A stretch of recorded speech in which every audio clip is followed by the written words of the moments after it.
Hello everyone, welcome to channel learn with ease. आज का topic है रिटायरमेंट और डेथ ऑफ अ पार्टनर, जिसमें हम सॉल्व करेंगे question number 40 chapter 5 DK Goyal की बुक से क्लास 12 अकाउंट्स के लिए। ऑनलाइन सेशंस अगर आप चाहते हो क्लास 11 और 12 दोनों के लिए हैं। अकाउंट्स के इंटरेस्टेड स्टूडेंट मुझे इस नंबर पर व्हाट्सएप कर सकते हैं अपना नाम और क्लास। मैंने बहुत ही मिनिमम प्राइस पर बैच को रखा है ताकि सभी स्टूडेंट इसे अफोर्ड कर सके, इसका बेनिफिट ले सके, अकाउंट्स इजीली समझ सके, अकाउंट सबके लिए इजी हो जाए, मुश्किल ना रहे ये सब्जेक्ट। तो क्या है, इस क्वेश्चन में आपके तीन पार्टनर हैं एक्स वाई जेड। तीनों की रेशियो क्या है? Profit sharing ratio 5:3:2।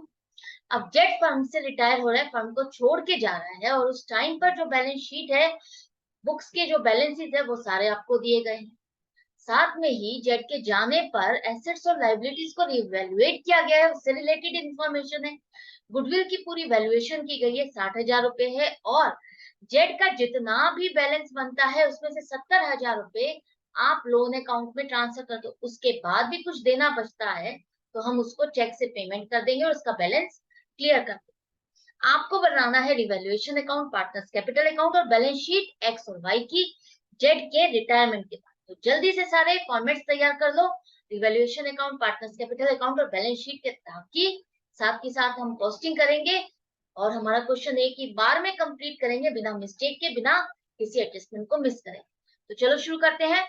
तो सबसे पहले पार्टनर रिटायर हो रहा है तो आपको क्या करना है? गुडविल की एडजस्टमेंट करनी है, और जिसके लिए आपको चाहिए गेनिंग रेशियो। तो गेनिंग रेशियो के लिए आपके पास ओल्ड रेशियो तो है, जेड रिटायर हो रहा है और जेड के रिटायरमेंट के बाद रिमेनिंग पार्टनर एक्स और वाई की आगे चल करके प्रॉफिट शेयरिंग रेशियो क्या होगी? क्वेश्चन में कुछ भी नहीं दिया, या जेड का शेयर ऑफ प्रॉफिट एक्स और वाई ने आपस में किस तरह से बांटा ये भी नहीं दिया। तो हम क्या करें? न्यू रेशियो के बिना तो हम गेनिंग रेशियो निकाल ही नहीं सकते। तो न्यू रेशियो आपकी बन जाएगी वही जो ओल्ड रेशियो में एक्स और वाई का कॉम्बिनेशन है 5:3। न्यू रेशियो में भी वही कॉम्बिनेशन आ जाएगा आपका 5:3। जब भी क्वेश्चन में कुछ भी इंफॉर्मेशन ना हो तो आपको क्या लेना है? जैसा ओल्ड रेशियो में कॉम्बिनेशन है रिमेनिंग पार्टनर का, वही आपका न्यू रेशियो में भी बन जाएगा। अब आपको चाहिए गेनिंग रेशियो गुडविल के एडजस्टमेंट के लिए, जिसके लिए आपको new ratio old ratio minus करने की, कंपैरिजन करने की बिल्कुल भी जरूरत नहीं है। आपको ध्यान होगा, मैंने लास्ट बहुत सारे क्वेश्चंस में आपको समझाया भी है कि जब भी क्वेश्चन में कुछ भी इंफॉर्मेशन ना हो, जैसा कि मैंने अभी बताया कि एक्स और वाई की प्रॉफिट शेयरिंग रेशियो आगे क्या होगी, या जेड का शेयर ऑफ प्रॉफिट आपस में इन दोनों ने किस तरह से बांटा है, तब आप क्या लेके चलोगे कि गेनिंग रेशियो भी उन दोनों की वही रहेगी जो कि उनका ओल्ड रेशियो में कॉम्बिनेशन था, न्यू रेशियो में कॉम्बिनेशन है, वही उनका गेनिंग रेशियो भी आएगा 5:3। तो बिना कैलकुलेशन के बेझिझक, बेधड़क, कॉन्फिडेंटली 5:3 आपकी गेनिंग रेशियो है, इसको लिखो। इसके बाद अब आपको चाहिए रिटायरिंग पार्टनर का शेयर ऑफ गुडविल कितना बनता है। पूरी फर्म की गुडविल तो 60,000 है, लेकिन जेड का शेयर ऑफ गुडविल बनेगा उतना ही जितना उसका शेयर ऑफ प्रॉफिट है। तो उसी प्रोपोर्शन से आपको निकालना है, तो वो आ जाएगा 12,000 रुपए। तो ये 12,000 रुपए बाकी के हिसाब किताब के साथ आप उसके जोड़ोगे, ये 12,000 आपको उसको देने। चाहे आप गुडविल अभी रियलाइज नहीं कर रहे, बिजनेस वाइंड अप नहीं कर रहे, लेकिन ये अमाउंट आज की डेट में आपने वैल्यूएशन किए गुडविल, अगर आप आज रियलाइज करते हो तो जेड का शेयर इतना बनता है। तो ये इसको पेमेंट आपको करनी है, या रिमेनिंग पार्टनर्स की लाइबिलिटी है इसको पेमेंट करने की। क्यों? क्योंकि उसका शेयर ऑफ प्रॉफिट, जेड का शेयर ऑफ प्रॉफिट कौन ले रहा है? एक्स और वाई, इस रेशो में 5:3। इसका मतलब जब भी वाइंड अप होगा बिजनेस, तो ये गुडविल का शेयर किसको मिलने वाला है? एक्स और वाई को, जितना जितना जिसके पास शेयर ऑफ प्रॉफिट जा रहा है उसी हिसाब से। तो क्या ये ही दोनों इसको पेमेंट नहीं करेंगे? एक तरह से अगर जेड का फायदा एक्स और वाई को मिल रहा है, तो वो एक तरह से इसका प्रॉफिट खरीद रहे हैं, जिसकी इनको पेमेंट करनी होगी। आज की डेट में इसकी वैल्यू ये है, तो यही इसको पेमेंट करनी होगी एक्स और वाई को, जो कि आप डिस्ट्रीब्यूट कर दो 5:3 की रेशियो में, और दोनों का शेयर निकालो 7500 और 4500 रुपए। अब आपको पता है गेनिंग पार्टनर्स को आप डेबिट करते हो और सेक्रीफाइसिंग पार्टनर को क्रेडिट करते हो। ये नई चीज नहीं है, आप लास्ट 2 चैप्टर में समझ चुके हो, सीख चुके हो इस एंट्री को अच्छे से, कि सेक्रीफाइसिंग पार्टनर क्रेडिट होता है और गेनिंग पार्टनर डेबिट होते हैं। जिनको फायदा होता है वो डेबिट होता है। तो यहाँ पर फायदा किसको हो रहा है? एक्स और वाई को। तो ये दोनों अकाउंट आपके क्या हो जाएंगे? डेबिट होंगे, जिनको जेड का शेयर ऑफ प्रॉफिट मिल रहा है। और जेड जा रहा है तो उसका शेयर ऑफ प्रॉफिट क्या हो रहा है? वो सेक्रीफाइस कर रहा है, सरेंडर कर रहा है, पूरा का पूरा शेयर ऑफ प्रॉफिट यहीं छोड़ कर जा रहा है। तो जेड है आपका सेक्रीफाइसिंग पार्टनर, जिसे आप क्रेडिट करोगे। तो एंट्री बन गई, सिंपल है, एक्स और वाई को डेबिट करो और जेड को क्रेडिट करो, हो गया सिंपल। अब आपने फॉर्मेट तैयार रखा है पार्टनर्स कैपिटल अकाउंट का, वहां पर पोस्टिंग कर दो।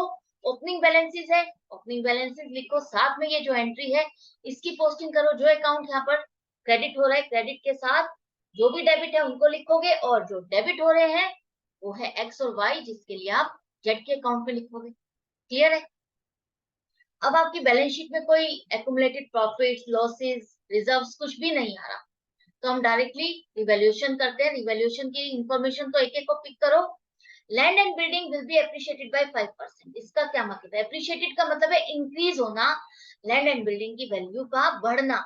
तो जब भी आपकी एसेट की वैल्यू बढ़ती है तो आपके लिए फायदा है। फायदा है तो आप कहाँ लिखते हो? रिवैल्यूएशन में। कहाँ लिखोगे? क्रेडिट साइड पर लिखोगे। अब कितनी अमाउंट से बढ़ा, इसको कैलकुलेट करो। 5%, 2 लाख रुपए का मतलब कि 10,000 रुपए। तो लैंड एंड बिल्डिंग की वैल्यू हो गई है 2,10,000 रुपए। 10,000 रुपए से फायदा हो रहा है, तो आप 2,10,000 रुपए यहाँ नहीं लिखोगे। जो डिफरेंस है, जितने से बढ़ा है वही अमाउंट लिखोगे, 10,000 रुपए लिखोगे क्रेडिट साइड पर। यहाँ पर रिवैल्यूएशन, रिवैल्यूएशन अकाउंट क्रेडिट, और लैंड एंड बिल्डिंग की वैल्यू बढ़ी, डेबिट करोगे 10,000 रुपए। साथ के साथ बैलेंस शीट का फॉर्मेट तैयार है आपका। लैंड एंड बिल्डिंग को लिखो यहाँ पर 2,10,000 रुपए एसेट्स में।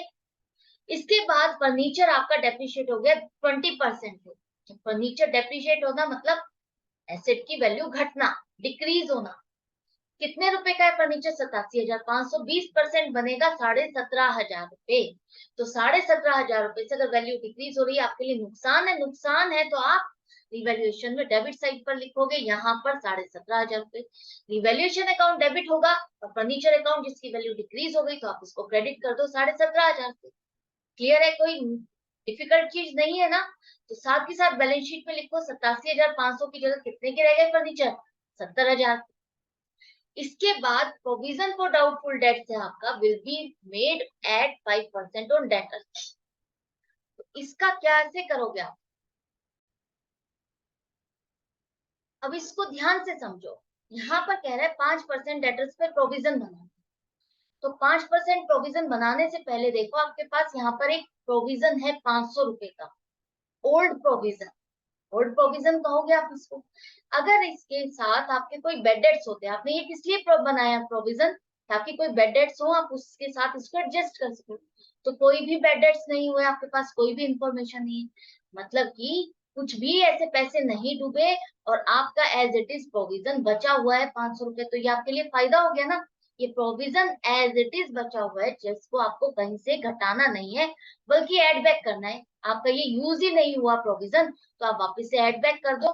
तो कितना हो जाएंगे आपके डेटर्स? 20,000 रुपए। 20,000 हो गए आपके डेटर्स। अब इसमें 5% का प्रोविजन करो, तो 5% का प्रोविजन करते हो तो कितना आएगा? 1,000 रुपए। 1,000 रुपए का न्यू प्रोविजन आ गया। अब आपके जो डेटर्स 20,000 हो गए थे, 20,000 रुपए में से 1,000 रुपए घटाओगे तो कितने आएंगे डेटर्स आपके? 19,000 रुपए आएंगे ना। तो अब आपकी एसेट की वैल्यू घटी है या बढ़ी है? पहले है 19,500 रुपए, और अब आपकी एसेट की वैल्यू, डेटर्स कितने रह गए? 19,000 रुपए के। तो आपके एसेट की वैल्यू घट गई। कितने से घटी? 500 रुपए से घटी ना। तो घटी है तो आप इसको रिवैल्यूएशन अकाउंट में कहाँ दिखाओगे? डेबिट साइड पर। नुकसान है एसेट की वैल्यू घटना, डेबिट साइड पर आ जाओ। यहाँ पर इसको 500 रुपए से दिखाओगे। अब प्रोविजन फॉर डेट्स क्यों दिखा रहे हैं हम 500 रुपए? ये जो 500 रुपए आपके बचे थे, इसका आपको फायदा हुआ। एक तरह से आप क्या करते हो, इसको प्रॉफिट एंड लॉस अकाउंट में वापस एड बैक करते हो ना। ये खर्चा जो आपने घटाया था ये यूज नहीं हुआ, ये हुआ ही नहीं जिसके लिए आपने इसको प्रोविजन बनाया था। तो आप इसको अगर एड बैक करते हो तो प्रॉफिट एंड लॉस अकाउंट में एड बैक करते हो, एड ओल्ड प्रोविजन करते हो। याद है ना क्लास 11 के फाइनल स्टेटमेंट्स, जहां पर आप ओल्ड प्रोविजन को ऐड करते थे। तो हम क्या करते हैं? ऐड करते हैं। तो प्रॉफिट एंड लॉस अकाउंट में कहाँ जाएगा वो? क्रेडिट साइड पर दिखाओगे अगर ऐड कर रहे हो, इनकम है एक तरह से। और जो नया प्रोविजन बना रहे हो उसको लेस करते हो, यही करते हो ना। न्यू प्रोविजन लेस करते हो और ऐड करते हो ओल्ड प्रोविजन को। तो अगर आपके पास न्यू प्रोविजन 1,000 रुपए का बनाना है आपको, और ओल्ड प्रोविजन 500 रुपए का है तो बैलेंस कितना बचेगा, 500 रुपए ही बचेगा ना। तो ये आपने जो 500 रुपए का आपको नुकसान हो रहा है ये प्रोविजन की वजह से है, जो नया प्रोविजन बनाया है 500 रुपए। क्लियर है? आई होप आपको अच्छे से समझ में आ गया। जब आप पहले का जो आपने याद किया है उससे रिलेटेड अगर आप करते हो, समझ के करते हो, तो आपको कंफ्यूजन नहीं होती। आप फिर से इसको समझो कि आपका प्रोविजन, ओल्ड प्रोविजन 500 रुपए का यहाँ पर स्टैंड हो रहा है, जो कि आपने यूज नहीं किया, बैड डेट्स नहीं हुए, एडजस्ट नहीं हुआ, तो ये 500 रुपए का आपका फायदा है, जिसे आप, फायदा है तो प्रॉफिट एंड लॉस अकाउंट में शो करते हैं, तो हम यहाँ पर इवेल्युएशन में क्रेडिट साइड पर इसको शो कर सकते हैं। लेकिन अब आपको नया प्रोविजन भी बनाना है, वो आपका नया प्रोविजन कितने का बन रहा है, 1000 रुपए का, जिसे आप डेबिट साइड पर शो कर दे। तो क्यों ना हम उसे नेट अमाउंट से शो कर दे। तो नेट अमाउंट कितनी आ रही है, 500 रुपए का खर्चा आपको शो करना है, प्रोविजन शो करना है, तो इसे आप डेबिट साइड पर शो करो। आई होप अब आपको अच्छे से समझ में आ गया होगा। इसके बाद है यहाँ पर आपको लीगल क्लेम्स का भी प्रोविजन इंक्रीज करना है, 60,000 तक करना है। 57,500 का है, 60,000 तक करना है, मतलब कि 2500 रुपए और बढ़ाने हैं। तो लाइबिलिटी इंक्रीज हो रही है, नुकसान है, जिसे आप रिवॉल्यूशन में डेबिट साइड पर लिखोगे। अब आती है बारी बैलेंस शीट की। यहाँ पर डेटर्स 20,000 लेस प्रोविजन, 1,000 रुपए, 19,000 रुपए आ गए आपके डेटर्स, और प्रोविजन फॉर लीगल क्लेम 60,000 रुपए लाइबिलिटीज। सारी एडजस्टमेंट्स करने के बाद जो रिवैल्यूएशन का बैलेंस आता है, लॉस आ रहा है आपका, डेबिट साइड का टोटल ज्यादा है, लॉस है, जिसे आप ओल्ड पार्टनर्स XYZ में ओल्ड रेशियो में डिस्ट्रीब्यूट करो। उनके पार्टनर्स के अकाउंट में क्या करोगे, लॉस है तो डेबिट होगा ना, लॉस है तो पार्टनर्स के अकाउंट को डेबिट करोगे और रिवैल्यूएशन अकाउंट आपका क्रेडिट होकर के क्लोज हो जाएगा, बैलेंस क्लोज। रिवैल्यूएशन का डेबिट बैलेंस है, इसलिए हम इसको क्रेडिट कर रहे हैं ताकि ये खत्म हो जाए और इसका बैलेंस यहाँ पार्टनर्स के अकाउंट में डेबिट कर दिया, ट्रांसफर कर दिया, इस तरह से, और ये हो गया क्लोज, आपका अकाउंट खत्म, दोनों साइड का टोटल नील आ रहा है। हमने यहाँ पर बाय बैलेंस सीडी या टू बैलेंस सीडी ऐसा कुछ नहीं लिखा, क्लोजिंग बैलेंस है ही नहीं, तो आगे हम किसी बुक में लिखेंगे ही नहीं। हमने क्लोजिंग बैलेंस रखा ही नहीं है, हमने उसको ट्रांसफर कर दिया है पार्टनर्स के अकाउंट में एज अ लॉस है, तो लॉस को हमने पार्टनर्स के अकाउंट में डेबिट कर दिया। साथ ही साथ यहाँ पोस्टिंग कर दो रिवैल्यूएशन की, लॉस की डेबिट साइड पर। सारी एडजस्टमेंट्स के बाद अब बारी आती है बैलेंस निकालने की। सबसे पहले जेट जो रिटायर हो रहा है उसका बैलेंस निकालो। तो क्वेश्चन में दिया गया है कि जितना उसका बैलेंस आ रहा है, 80,900 रुपए का बैलेंस आ रहा है सारा, प्लस माइनस करने के बाद 80,900 में से 70,000 रुपए तो आप उसके लोन में डाल दो, कैपिटल अकाउंट में से अब आप उसके लोन में डाल दो कि हमने उससे लोन लिया हो, तो जेट्स लोन अकाउंट आ जाएगा आपका लाइबिलिटी साइड पर। अब कैपिटल अकाउंट नहीं आएगा जेट का, क्या आएगा, लोन अकाउंट आएगा, वो भी 70,000 का। और जर्नल एंट्री बनाओगे तो क्या बनेगी, Z capital account debit to जेट्स लोन अकाउंट। तो आप यहाँ पर लिखो टू जेट्स लोन अकाउंट, डेबिट हो रहा है कैपिटल अकाउंट, जेट्स लोन अकाउंट, क्रेडिट हो रहा है 70,000 रुपए, यहाँ एंट्री आ गई। बाकी बैलेंस की क्या कह रहा है वो क्वेश्चन में कि चेक से पेमेंट कर दी, तो हम इसको बैंक से पेमेंट कर देते हैं टू बैंक अकाउंट 10,900 रुपए, और इसका बैलेंस क्लियर हो गया, नील हो गया, कोई भी बैलेंस हमारा इसके पास नहीं है, हमारे पास इसका नहीं रहा है। 70,000 रुपए हमने इसके लोन में ट्रांसफर कर, दोनों बाकी के पार्टनर्स का क्लोजिंग बैलेंस निकाल लो और एंड में लिखो टोटल पार्टनर्स कैपिटल अकाउंट भी आपका क्लियर हो गया।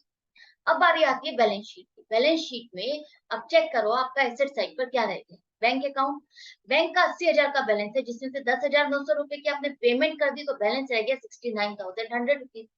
डेटर्स आप लिख चुके हो, स्टॉक आपका रहता है, स्टॉक लिखो 21,000 रुपए, फर्नीचर और लैंड एंड बिल्डिंग लिख चुके हो। लाइबिलिटी साइड पर क्रेडिटर्स 27,000, बिल्स पेबल 13,000 और आउटस्टैंडिंग रेंट 22,500। ये आने के बाद प्रोविजन फॉर लीगल क्लेम आप लिख चुके हो, 60,000 हो गया। जेट्स लोन अकाउंट जो यहाँ पर आपने किया था उसको लिखना मत भूलना, 70,000 रुपए, ये हो गया। इसके बाद दोनों पार्टनर्स के कैपिटल अकाउंट के बैलेंसेस यहाँ लिखने के बाद एंड में टोटल, फिंगर क्रॉस जरूर कर लेना, दोनों साइड का टोटल मैच करना चाहिए, तभी आपका क्वेश्चन कंप्लीट और करेक्ट। आई होप आपको अच्छे से समझ में आ गया होगा। ये क्वेश्चन हमारा कंपैरेटिवली इजी था बाकी के लास्ट 2-3 क्वेश्चन से। मैंने अपनी तरफ से पूरी कोशिश की है कि आपका कोई भी डाउट ना रहे, अच्छे से सारा क्वेश्चन समझ में आ जाए। फिर भी कोई डाउट रह जाता है तो आप मुझे कमेंट सेक्शन में लिख करके पूछ सकते हो। और बेनिफिट हो रहा है, सीख रहे हो, समझ में आ रहा है, तो लाइक का बटन प्रेस करना बिल्कुल मत भूलो। और बार बार ढूंढना ना पड़े तो चैनल को सब्सक्राइब कर लोगे तो अपडेटेड रहोगे, और एक ही बारी में सारे क्वेश्चंस आपको मिल सकते हैं, क्योंकि प्ले लिस्ट बनाती हूँ जहां से आप सारे क्वेश्चंस को एक के बाद एक के बाद एक के बाद प्रैक्टिस कर सकते हो। तो मैं मिलती हूँ आपसे नेक्स्ट वीडियो में नेक्स्ट क्वेश्चन के साथ, लेकिन आपको अपनी प्रैक्टिस जारी रखनी है।